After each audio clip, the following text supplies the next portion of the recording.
আমাদের পেছনে একটি পাহাড় এবং তার পাদদেশে সারি সারি আনারসের গাছ লাগানো রয়েছে। কিছুদিন পরেই এখানে আনারস আসবে, কিন্তু এই আনারসের গাছের মধ্যে বিভিন্ন ফসলের আবাদ হচ্ছে। সেখানে মশলা জাতীয় ফসল, তারপরে অন্যান্য ফলের গাছ লাগানো হয়েছে এবং যিনি এই উদ্যোগ নিয়েছেন সেই উদ্যোক্তার সাথে আমরা এখন কথা বলবো। কি নাম ভাই আপনার? মোহাম্মদ আজহারুল ইসলাম কয়েস। আচ্ছা, আজহার ভাই কেমন আছেন আপনি? ভালো আছি। এই পাহাড়ি এলাকায় আপনি পাহাড়ের পাদদেশে আনারস লাগিয়েছেন এবং পাশাপাশি অন্য ফল এবং সবজি মশলা জাতীয় ফসল করেছেন।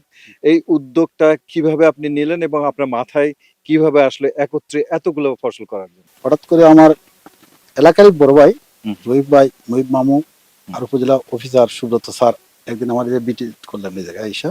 হুম। পরে ওনারা বললেন আপনার বাগানে একটু মিশ্র ফল বাগান করে ফেলেন। হুম। পরে আমি চিন্তা করলাম যে ঠিক আছে, যদি একটা মিশ্র ফল বাগান করি, পত্র এলাকার মানুষ কাজ করতে পারবে, এলাকার মানুষ দেখতে পারে সুন্দর একটা বাগান হয়েছে। আচ্ছা। এইটা নিয়ে মাথায় নিলাম। তারপর আমার চিন্তা করলাম যে একটা বাগান করি এই জায়গায়, মিশ্র ফল বাগান করি। এটাই আমার কৃষি অফিস আমাকে হেল্প করছে।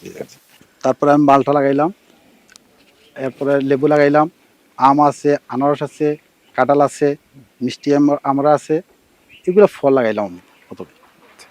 এখন আমার লেবার দিয়ে কাজ করতেছি, প্রায় 50-60 জন লেবার কাজ করছে। এই পূজার জন্য একটু ছুটি আছে, এখন পার্মানেন্টলি আমার 2-3 জন লেবার আছে এই জায়গায়, মাস হিসেবে জায়গায় আছে। এই যে গ্রাম পর্যায়ে এরকম একটা কাজ করতে পেরেছেন, এটা আপনাকে কি মনে হচ্ছে? আমার খুব ভালো লাগতেছে যে মানে গ্রামের মানুষ দেখতে পারবে একটা সময় যখন বাগানটা ডেভেলপ হয়ে যাবে। হ্যাঁ। খুব ভালো লাগবে আমারও, এলাকার মানুষ আইসা ঘুরে দেখবে। আমাদের আর পার্শ্ববর্তী কোনো বাগান যদি করতে চায় আমি খুব খুশি হব। এলাকার মানুষ যদি করতে পারে আমি খুব খুশি হব। এর ভিতর কি কোনো এই 2 বছরের ভিতর কোনো ফসল তুলতে পারছেন কোনো? কিছু আনারস আসছিল, আচ্ছা, আর মালটা আসছিল, আমি ধরাই নিয়ে এই বছর ভেঙে ফেলছি। কৃষি বিভাগ কি আপনাদের কোনো রকম সহযোগিতা করে? হ্যাঁ, 100% সহযোগিতা করতেছেন, চারা দিতেছেন, বিভিন্ন ধরনের ডিপটুল আসছে, ডিপটুল দিচ্ছেন, মানে বিভিন্ন রকম হেল্প করতেছে। আচ্ছা, এখানে কি ধরনের সার মাটি বা ম্যানেজমেন্ট কি কি করতে হয় আপনার? এটা আমি ওই যে মিশ্র সার যেটা আছে এটা, আর ইউরিয়া, এমওপি, টিএসপি এগুলো দিতেছি। তো এইটা দেখে এখানে যারা তরুণ উদ্যোক্তা আছে বা তরুণ যারা আছে তারা কি নিজেরাও এরকম কোনো কিছু করার চিন্তা করে? হ্যাঁ, অনেক করতে চাইতেছে, বাগান পাশে কিছু বাগান করার উদ্যোগ নিতেছে। এ বাগানে সাথী ফসল হিসেবে আম, মালটা, কফি, লিচু, কাঁঠাল, মিষ্টি আমড়া, ডালিম, সফেদা, রামবুটান, পেয়ারা, জারবেলা সহ বিভিন্ন ফলের চারা রোপণ করছেন।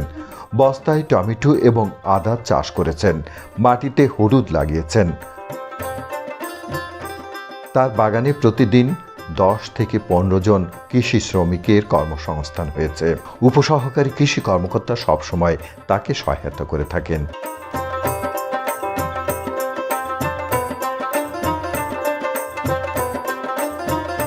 এই বাগানে কতদিন ধরে কাজ করেন? প্রায় 2 বছরের মতন।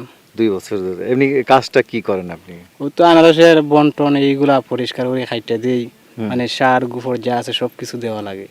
আপনি কয়জন আছেন আপনার এখানে? আমরা এখন বর্তমানে পারমেন্ট আছি 4-5 জন আছি, আর এমনি লেবার আছে আচ্ছা 50-60 জন। তারা মানে আবার যে সময় আমরা কাজ লাগে তখন আনি। আচ্ছা, আপনাদের কি দিন হিসেবে টাকা দেয় নাকি মাস হিসেবে টাকা দেয়? আমরা তো মাস হিসাবে। মাস হিসেবে কত করে পাচ্ছেন আপনারা? আমরা 21,000 মাসে পাই। 21,000। খাওয়া দাওয়া কার দেয়? খাওয়া দাওয়া সব মালিক। মালিকে দেয়। আচ্ছা, আপনারা সকালে আসেন সন্ধ্যা পর্যন্ত কাজ হয়, করেন? সকালে আসি সন্ধ্যা পর্যন্ত কাজ।